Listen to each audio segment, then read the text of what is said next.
ఈ ఏడాది విద్యా సంవత్సరం నుంచి రాష్ట్రంలోని అన్ని ప్రైవేట్ విద్యా సంస్థలు ఖచ్చితంగా తెలుగు అకాడమీ నుంచి పుస్తకాలు కొనుగోలు చేయాల్సిందే అని తెలుగు మరియు Sanskrit academy chairman RD Wilson Sarath Chandra సూచించారు. గుంటూరు జిల్లా మంగళగిరిలో అకాడమీ కార్యాలయంలో ఆయన మీడియాతో మాట్లాడుతూ అకాడమీ పుస్తకాలను ఎవరు ప్రింటింగ్ చేసినా చట్ట ప్రకారం చర్యలు తీసుకుంటామని హెచ్చరించారు. రానున్న రోజుల్లో అకాడమీ అభివృద్ధిలో భాగంగా వర్చువల్ అకాడమీని ఏర్పాటు చేయాలని నిర్ణయించినట్లు వెల్లడించారు. ఇందులో భాగంగా ఇటీవల మేము తమిళనాడుకి వెళ్ళినప్పుడు తమిళనాడులో వర్చువల్ అకాడమీ అనే ఒక అకాడమీ ఏర్పాటు చేసి తద్వారా 45 దేశాల వాళ్లకు తమిళ భాష నేర్పించడానికి వాళ్ళు ఒక స్పష్టమైన కార్యాచరణతో ముందుకు వెళ్తున్నారు. ఈ సందర్భంగా వాళ్ళు అభినందిస్తున్నాం. అదే లైన్స్లో ఆంధ్రప్రదేశ్లో కూడా ఈ వర్చువల్ అకాడమీ ఒకటి ఏర్పాటు చేస్తే బాగుంటుందని ఆలోచించి నేను ఇటీవల మా మంత్రి లోకేష్ గారిని కలవడం జరిగింది.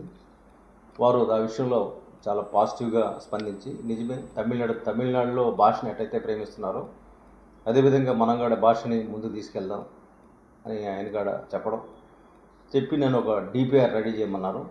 అంటే డీటెయిల్డ్ ప్రాజెక్ట్ రిపోర్టు. దీనికి సంబంధించి కూడా ఒక డీటెయిల్డ్ ప్రాజెక్ట్ రిపోర్టు కూడా తయారు చేసి మంత్రి గారికి పంపడం జరుగుతుంది. ఆయన విదేశాలు ఉన్నారు కాబట్టి వాళ్ళ సంబంధించిన సిబ్బంది కూడా అందిస్తున్నాం. అయితే అదే సమయంలో ముఖ్యంగా ఈరోజు తెలుగు భాష అంతరించిపోయే డైనోసార్ లాగా మారింది. ప్రపంచంలో 80% దేశాల్లో వాళ్ళ మాతృభాషలో విద్యాబోధన జరుగుతూ ఉంది. మన దగ్గరికి వచ్చేసరికల్లా మన మాతృభాషలో విద్యాబోధన అనేది అంతరించిపోయి ఆంగ్ల భాష వ్యామోహంతో మాతృభాషను దరిదాపు చంపేశాం. గత ప్రభుత్వంలో జగన్మోహన్ రెడ్డి గారు అయితే ఇంగ్లీష్ మీడియం వ్యామోహంతో మరింత ఎక్కువగా ధ్వంసం చేసిన పరిస్థితి. అయితే భాష అనేది మన అస్తిత్వం, మన ఆత్మగౌరవ పతాక. కాబట్టి ఆ భాషని కాపాడుకోవడం కోసం మనం ఏం చేస్తున్నాం అన్నప్పుడు ఈరోజు వర్చువల్ అకాడమీ అనే కాన్సెప్ట్ ఏంటంటే ఈ వర్చువల్ అకాడమీ ద్వారా రాబోయే రోజుల్లో మైగ్రేటెడ్ ఉంటారు, ఇతర రాష్ట్రాల నుంచి వచ్చి ఇక్కడ పనిచేసే వాళ్ళు ఉంటారు, వాళ్ళకి తెలుగు నేర్పిస్తాం.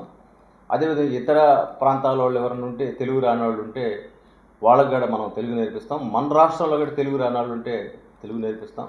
కాబట్టి భాషని వ్యాప్తి చేస్తూ మన భాషని ప్రజల్లోకి బలంగా తీసుకెళ్ళడానికి ఒక వాహకంగా ఈరోజు వర్చువల్ అకాడమీ ఉపయోగపడుతుంది. అదే సమయంలో మేము ఒక మ్యాగజైన్ కూడా తీసుకురాబోతున్నాం. తెలుగు సంస్కృతి అనే పేరుతో ఒక మ్యాగజైన్ కూడా ఢిల్లీకి కూడా ఆర్ఎన్ఏ కూడా పంపించడం జరిగింది. దానికి సంబంధించి కూడా సిబ్బంది నియామకం కూడా చేస్తున్నాం.